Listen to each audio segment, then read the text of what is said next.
Hey, everybody. Welcome to the Agency Side Podcast. My name is Justin Levinson, and I'll be your host today. I'm joined with Mark Billik, who is the owner and managing partner of BeCore, one of the top experiential marketing agencies in the US. He launched the agency in 1999, has been and has since led award-winning campaigns for brands like Nike, Red Bull, Nestle, and Xbox. Known for his leadership, creative vision, and operational excellence, Mark continues to push boundaries of experiential marketing. Thanks so much for being here today, Mark. Thanks, Justin, for having me. Yeah, hopefully I got the intro correct. But maybe for the folks that might not be familiar with BeCore, you can tell us a little bit about what you guys are doing or have been Sure. doing. Yeah. Well, we have been doing it. This is our 26th year at BeCore. Started it in my garage a long time ago on the relationship with the first employee of Red Bull, a North America employee, a guy named Sean Hackney. And so it was very fortunate that I had a relationship with him, and he asked me to deliver a wigwam. And I was like, what's a wigwam? I'm like, it's a star tent. And they still use that kind of that structure to this day. But started just as a simple ask, and the company just kind of grew from that relationship and kept growing in the world of event production. I don't know. In 99, I don't think it was called experiential marketing at that point. But since then, what we really do is create amazing experiences for some of the largest brands in the country and a little bit outside the country too, but predominantly working with the brands around the United States and helping them connect to consumers in a physical way. It's awesome.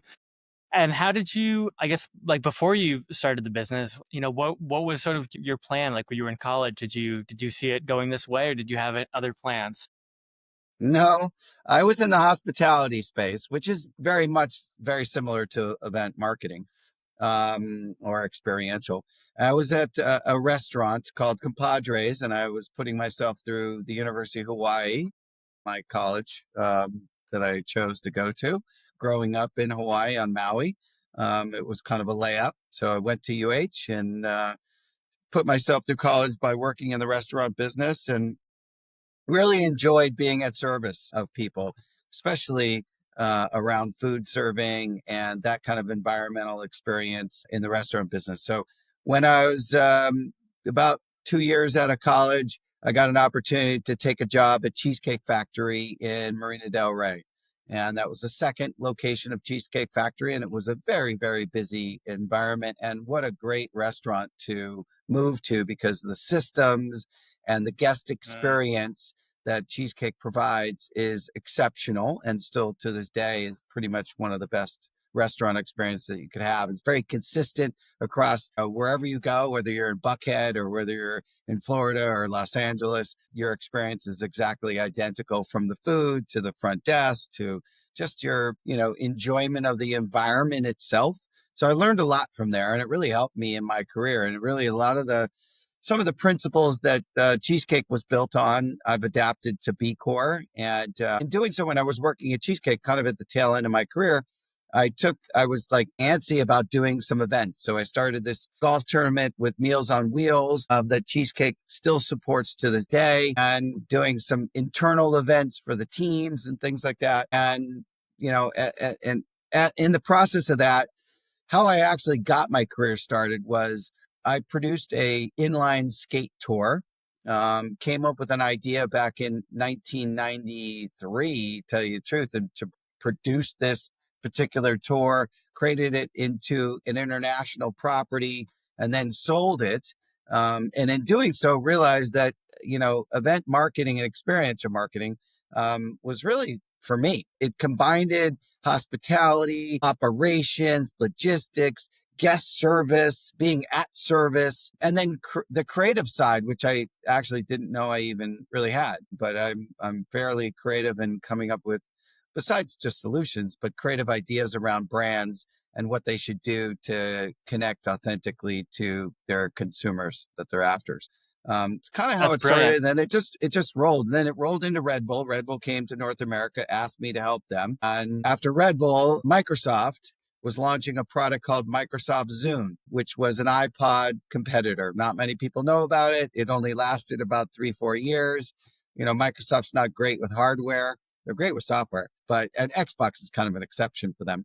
But anyway, so they hired me to put on some programming around the launch of the Zune player, which we did. We did this whole live at the barbecue and did a tour around the country of hip hop bands like LL Cool J and Common and Mos Def. And that was really very, very fun and challenging in itself. So got noticed by Microsoft doing that. And then Red Bull, was growing. And then Nike was launching a shoe called Nike 6.0.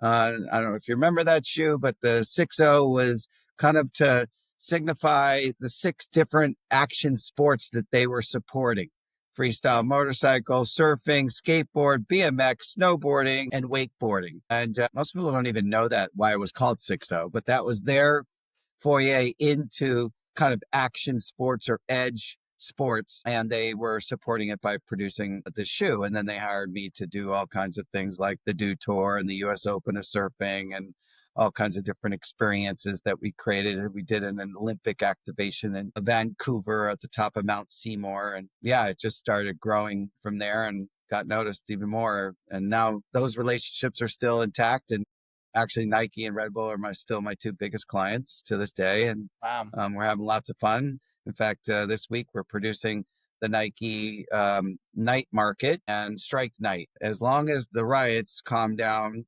hopefully in downtown LA, which is kind of a bummer, but we'll see. If it calms down, then we're going to do it. And if it doesn't, then we might have to postpone it. So anyways. Did all these different clients, did they come to you like the Red Bull work was great, and then Microsoft noticed that it was great, and then did it sort of, was it kind of organic like that, or were you out there pounding the pavement for the gigs? Thanks for tuning in, folks. This episode is brought to you by Coming Up Creative, a relationship-first boutique creative recruitment agency. We disrupt the creative ecosystem by running sophisticated, multi-channel campaigns with custom video and voice outreach that actually gets responses.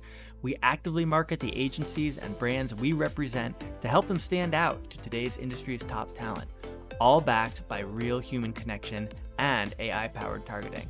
If you're ready for a modern recruitment approach, visit www.comingupllc.com and get started today. No, I pound the pavement a lot more after all that. They kind of kicked it off. It was really Red Bull was first, then a buddy named Ian Trembetta, who was at Red Bull and now is at NFL, the SVP of social media at NFL, gave me a reference to a friend that he had at Microsoft. And that guy came by my shop and said, you know what, you guys are cool and gritty and you get it. We want to do this live at the barbecue thing. And so they hired me. And while we were doing live at the barbecue, we actually got noticed through Xbox and we started picking up a lot of gaming events in the process of, and there's still a good relationship that we have to this day. So, and then Nike came after that they visited one of our events and they said, oh, this guys are really cool and interesting.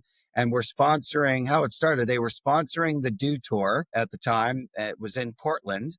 And so they said, hey, we need an activation idea for the Do Tour. And so I put a yurt in front of them. Most people don't even know what a yurt is, Mongolian hut, as an activation space, which is really cool because you kind of come in and it's circular. So you go around the yurt and the interior and then you come out. So it really kind of flowed very well. And so that kind of started it. And then they became a sponsor at the US Open of Surfing between Nike, Hurley, and Converse. And then I started activating with them there and it just grew and grew and grew. And currently right now, I'm probably in like 20 different doors at Nike, from basketball to women's basketball to soccer to running to action sports and whatnot. And so, yeah, it's been this wonderful growth. Currently at 70 full-time employees. And we've got lots of other clients like Alaska Airlines and Visa, and Fanatics is growing. We have Kohler, the city of Kohler Bath. We also have Halo Top ice cream. We're doing a sampling tour, and right now currently around Major League Baseball. And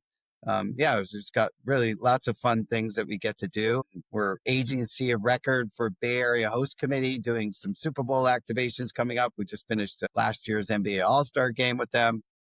We get to be connected to so many different wonderful events, whether it be sporting events or lifestyle events like Coachella or other events like, Governor's Ball and things like that. We're really rooted around the big beat moments that happen around the United States to be able to activate at most of those. You've got a cool gig, Mark. I dig it. That's pretty awesome. When you were in the food service business, just out of curiosity, were you which roles did you have? Did you sort of do everything from like prep, cooking, waiting, bartending, managing?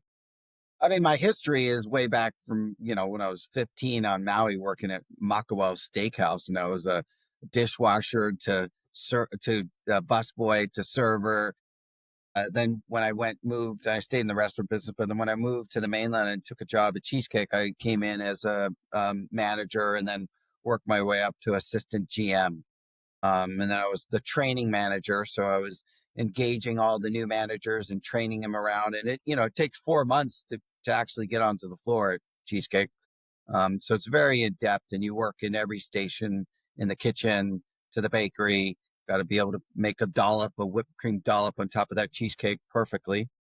So all that is was super important to learn. And a lot of those systems I have adapted to BeCore. We have the BeCore way, and we try to, make sure that we're hiring the BeCoreans and making sure that the people that we hire are really our secret sauce, to tell you the truth. And that's critical to our success, and making sure that everybody has 10-second likability. You kind of know if you like someone in the first 10 seconds of talking to them, they feel like either they're good people or maybe shady. But either way, you look in their eyes and you kind of get a sense of the person's personality and their character and their integrity. But all that really has been vital to our success, and taking some of the training and the in-depth detail on how you really want to make sure that the team is set up for success every day at our events, because we're only as good as yesterday, and if we don't perform, there'll be someone else nipping at our heels to pick up our business. We just did this massive Bloomberg Tech conference in San Francisco, and it was a huge success with massive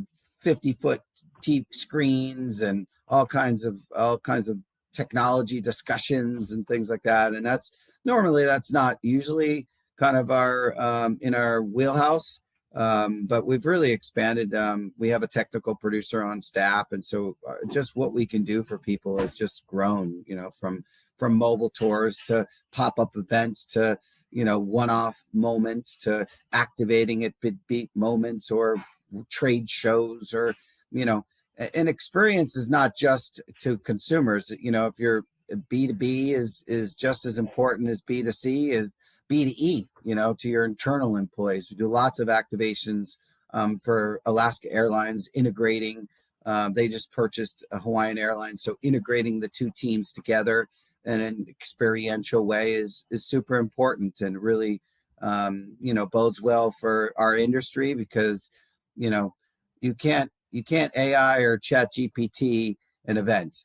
Some of it you can plan, but you can't do it, and so we're going to be here for the long haul, and we're really where I think consumers get to truly connect with brands, and that's really at events. And do you guys all work like remotely, then come together for the events? How does that sort of structure? I used to have a beautiful 30,000 square foot facility that you'd walk in and be like, damn, man, this is like a home court advantage. And we had this tree that busted through the roof and went to the second floor. And we had this industrial fountain that was made out of industrial parts and all this kind of stuff, and reclaimed wood and all these things. And we had this deck at our office that had a pinball machine and a foosball, and a lot of our employees were musicians. And so, we had a band set up there. We would do parties and art shows and things like that. So yeah, I mean, look, we're remote now. We do have a small location that the LA folks gather at, and it's actually called the Gathering Spot. It's not a WeWork, but it's more of an inner city work environment that allows young entrepreneurs a place to work from and launch their careers from. And so we've married up into that, and it's a great place for our team to kind of meet at. But predominantly, yeah, we're spread across the United States. So I have people in Seattle, Wisconsin, Cincinnati, New York. But so we are remote. We gather twice a year, one of which is called the BeCore Beach Week, which is going on for 10 years now, where I gather the entire team and we train. We bring in, last year, we brought in LA 2028, one of the spokespeople from that. We brought in someone from FIFA. We brought in some of the Bay Area Host Committee to come in and just talk to our team about exciting opportunities and things that we'll be working for and on. And yeah, and so that's a little bit about our work environment. We're very much kind of fluid with with where we work from. Most of our team are on the road all the time. They work from hotels, airports, you name it, their backyard. We're very flexible about what people do and where they do it at. Most important is, do good work. And when you get it done, as long as it's on time, then it doesn't matter where you are and where you're working from, Work. Yeah. Is it a tricky business to scale based on is it hard? How did you kind of grow from where you started to, you said you have 300 people now? Oh, no, I have 70. 70 people. I'm sorry. So LinkedIn does not, No, not 300. Thank you. 70 people, but 70 people, that's still quite a few people. When you just started out with you and one other individual to get to this many people, I imagine you really need to have the right amount of people for each event. It must be challenging. Well, look, we live in a world of freelance, and we've spent the last 26 years collecting a pool of resources that we can rely on, right? And so when we're pitching, let's say with Alaska Airlines, we're bringing in our strategists that work on travel. And so that's how we win a lot of our projects, by bringing in aces, and we put them in the right places. And it's always been a big part of our success, trying to force a square peg into a round hole, like trying to put the right people on it. Back in the day when we had this creative team, you had to pitch on a project, maybe on a brand that you didn't even know, right? Like someone who is a vegetarian really can't pitch on meat. Okay. It's not like something that makes sense, right? So you gotta really collect and put the right people in the right place. And so, as we've grown through the years, we've grown this resource pool on the side. So has it been difficult to grow? Yeah. I mean, we typically try to hire before we need the people, like build it before they come kind of a thing. I heard in Switzerland, they built the railroad tracks before there were trains. And so we kind of try to do that as best as possible. And then, but things, move really fast in our industry. I wish we had months and months and months to plan things. And often we just have weeks. And so, to do that, we have to have a great network of people to add to the mix. And so we often are also doing kind of this freelance to full time. So we vet people by giving them a freelance opportunity. If we love them, then we bring them on full time, and then, expand with and grow with them. That's been very successful. The event world is very tricky. There's so many elements. We're not just like, an advertising agency. They have their lane. Our lane, it looks over lots of different areas, because we have social media, we got PR, we got digital, we have to market and promote the events. We then have the physical event to produce, and you have to creatively make it. It's got to be strategically thought through. Does it make sense? Does it really connect? I mean, nowadays we're not just doing a spin the wheel and you win a pair of glasses and we give you a branded pair of glasses. That kind of stuff just doesn't work. And so, yes, we may give out some swag, but it's not really the main reason that you're coming. We're coming to get, liquid to lips and butts and seats, and, you got to try it. You got to get in it. We did this launch of a product for Columbia a few years back, Columbia Sportswear, and they came up with this lining of their clothes, what's called Omni Heat Freeze. And it kept you 20% warmer or 20% cooler, depending upon which one it was. They now have a product called Omni Infinity. So they're taking it to the next level. The idea behind it was how do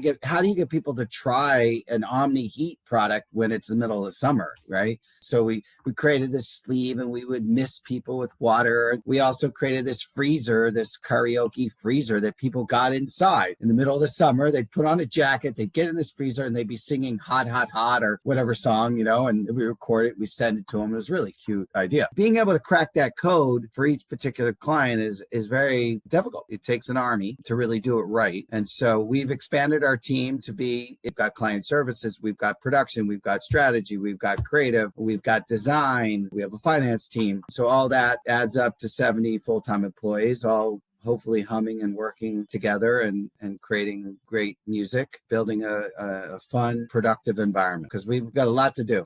Does the client usually have an idea of their own, or do you guys get a lot of free creativity to come up with multiple scenarios that could be the final event? Great question. It comes in different shapes and sizes. So we definitely take an order, hey, I want you to do this. For the most part, it's rare when they say, I want you to do this, and here it is, and it's all built out and it's exactly what you want, what they want. There's usually some version of that, and then like, oh, but we don't know, what it looks like. We don't know exactly what the interactive experiences should be for each guest when they come up. We don't know, kind of what we want from it.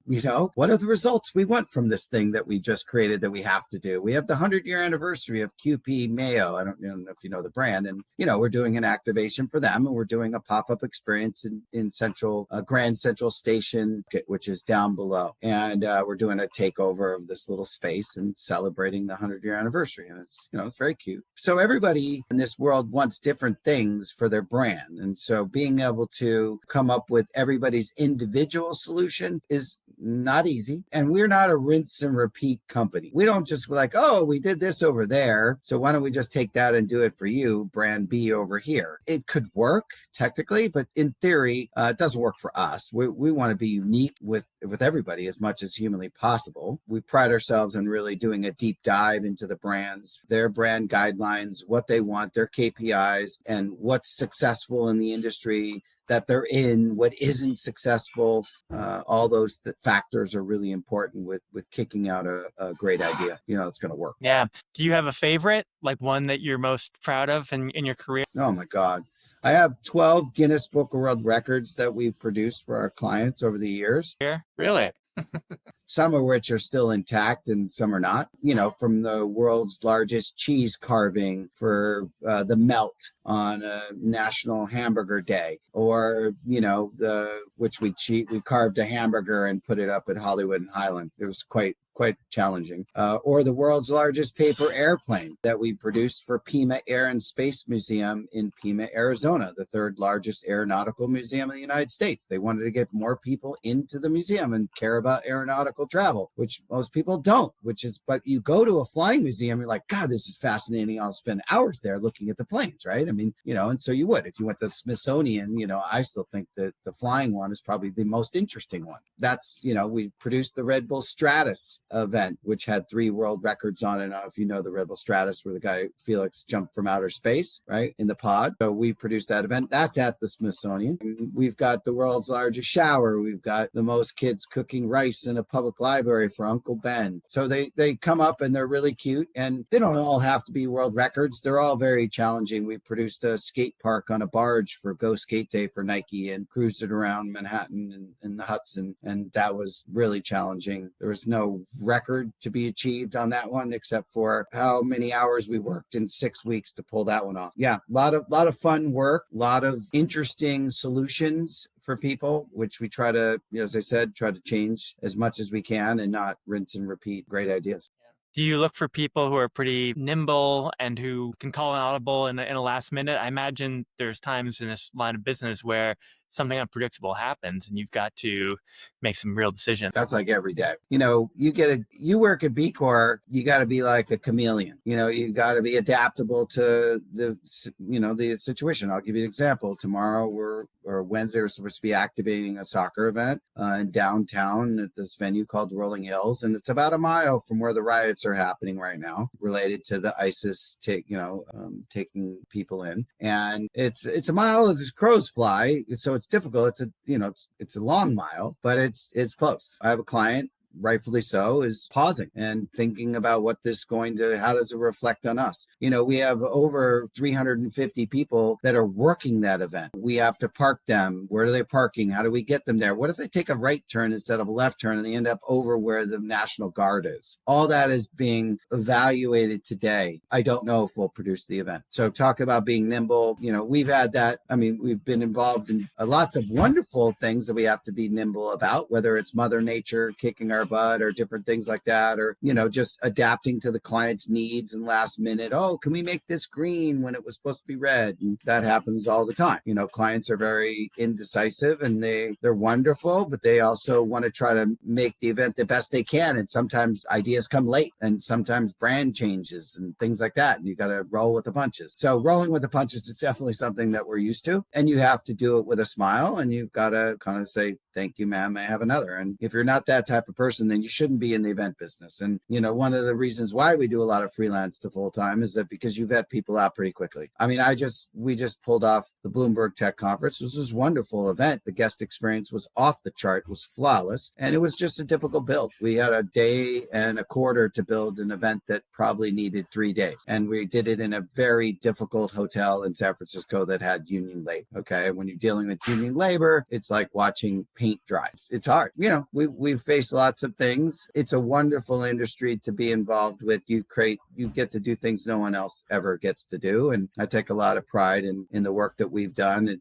For 26 years, it's been epic, and it's been incredibly difficult, but it's been amazingly gratifying and satisfying. And I think that the team members, the BeCoreans, will say the same thing. If you're going to be involved in the event world, you got to, it's almost like when you finish an event, it's like, okay, you're done and you're moving on to the next thing, right? So if there are a lot of people that want a 9 to 5 and they want the routine, okay? We have somewhat of a routine, but it's so different every day. Today I'm working on a Bloomberg Tech Conference, and tomorrow I'm working on a soccer event for Nike, and the next day I'm working on a Kohler, trade show for their bath product. Those are all completely different things, and different clients altogether, and different approaches, and different end use of experiences.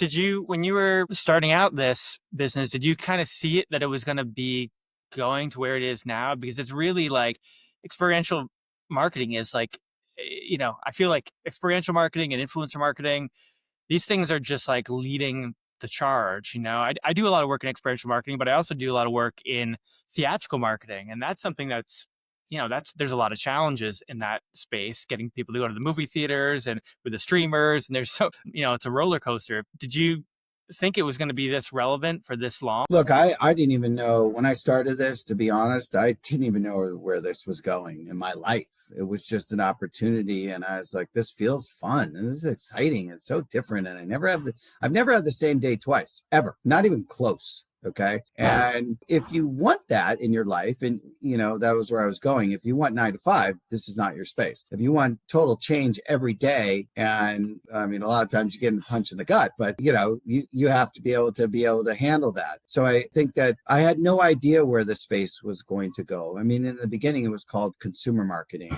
and event marketing, maybe. And so now with experiential marketing, it's very broad. As I said, it's social, it's digital, it's physical. Phygital was a word back when somebody invented that, I don't know, 10, 15 years ago. And it really does speak to who we are. I mean, what we do. We work in the phygital world. We promote it, and then we get there, we do it, and then we amplify it, and this industry has come a long way. And I believe that there's still a lot more that the industry will evolve and change. It's been quite a wonderful ride to be part of kind of the forefathers or the founding fathers of experiential. And it's a guy named Gary Reynolds who owns a company called GMR, which is a very large experiential agency. Is probably him and I are, and a few, John Rowdy at Revolution. There's probably a few others that are kind of the OG, if you want to call it, of experiential marketing. But it has come a long way. And look, the use of technology has really evolved the industry drastically. I mean, like I said in the beginning, it was like a spin the wheel. It was an easy up tent. You walk up, you have some pictures of things. You might be able to try on shockwave radio thing from Panasonic and listen to it for a few seconds, and you're like, cool, it's interesting. Where can I buy it? And you go, oh, you can buy it at Best Buy or Allen and Ed's. That was kind of it. Got Milk was out there. They want that Got Milk mustache with they were kind of the first photo kind of experience company, a little photo op, little takeaway. So yeah, I mean, nowadays it's 360 photos when you walk inside those things, those cameras spin around you. And I mean, that's come so far. There's so much use of technology at events, from screens to robots to you name it. The industry is like a sponge for the new and latest things, which is cool too. What might be working in theatrical, then immediately, experiential is like, oh, well, we need cosplay. Okay, well, let's get people dressing up and coming out and being in character and coming on site. Somewhat new from before. And so it's evolving and adapting pretty much every day, which makes it exciting and makes it ever changing. Yeah. What do you like to do outside of work? just for personal leisure. That's one of BeCore's interview questions, so I could appreciate that. Interesting. The tables have turned, Mark. I didn't invent that. That was one that at Cheesecake taught me. We would always ask about just what do you do? What's your perfect day off? I think that was the question. What do I do outside of work? Well, I've got 3 kids. One's up in San Francisco and is off in her life at 25 and doing amazing things as an educator and designing curriculum for after school programs and whatnot. And then my other 2 kids are 16 and 14. So spending time with them. And like yesterday, I just played tennis with my son. I had him beat, and then he came back and beat me, which was kind of satisfying, which makes me happy. I don't need to beat him. He's a good player. I'm a hack. But what I like to do the most is play golf, something I'm enjoying, and competing in the golf circuit. I'm actually playing in the LA City Championships coming up next week. I enjoy that. Going on trips, hanging with my wife. We religiously have date night every Saturday. We've been together for 25 years, and we missed a few Saturdays in there. I can't say every single one, but pretty much we're big proponents of date night and doing that. And then, I love my jobs. It's not even a job. This is my life. I am through and through. You cut me open, I bleed. BeCore, I enjoy it.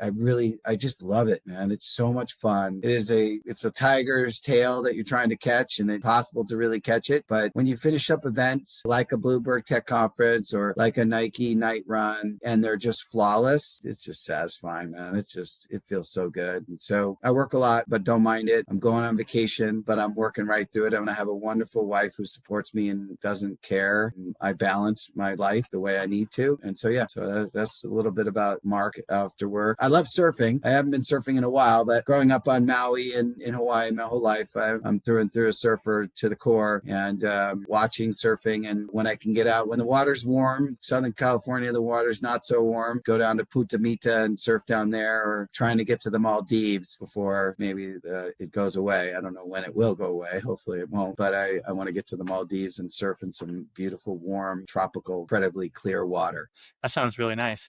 Is there any books that you really dig that have inspired you? Malcolm Gladwell, to me, is inspiring. The Tipping Point, that kind of book is just, it kind of depicts a little bit about my life and being a networker and a connector. I've always generally felt like I wasn't threatened by bringing my clients together, bringing other people into my clients' world. I always felt like that was going to serve me in the end, that they knew that I was genuine and I wasn't scared. I didn't operate from a scared place. So I think, things like that. And my father-in-law wrote 3 books about Israel and the 6-Day War, which I just read recently and enjoyed thoroughly, learning about Israel's history and British. When Israel was awarded a state, the Great Britain was controlling it and really kind of messed up, not allowing Jews into the state. And so there's just all kinds of stories around that and how they fought, being an independent state. So that stuff is really legit.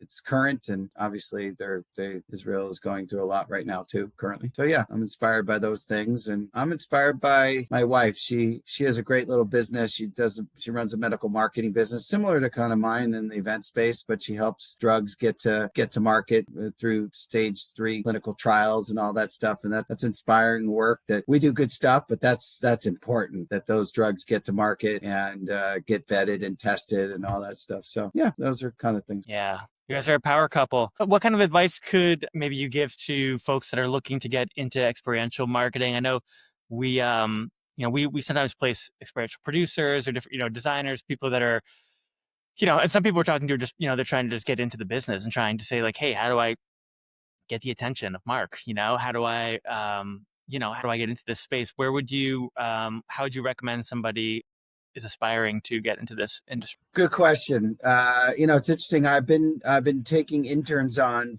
We used to do an intern program before the pandemic when we had an office. We would have 10 interns from LMU, USC, UCLA, mostly local, and they were great. One intern that became a producer and is still with us to this day. But the University of Indiana came to me several years ago and asked me if I would be interested in developing an intern program for them, for their sports marketing department, and teach kids experiential marketing. So we started that, and it's turned out great. It's been really impactful. And then we've done, I speak at certain Merrimack College and University of Indiana, USC, and different colleges that, are looking to have experiential marketers like myself come in and kind of drop knowledge and educate the kids on hey, how to get in the business industry. What is experiential marketing about? It's weird. Most people don't even know what it is. If I say that, what I do, people go, what do you do? I mean, it took me a while for my mom to understand what I do.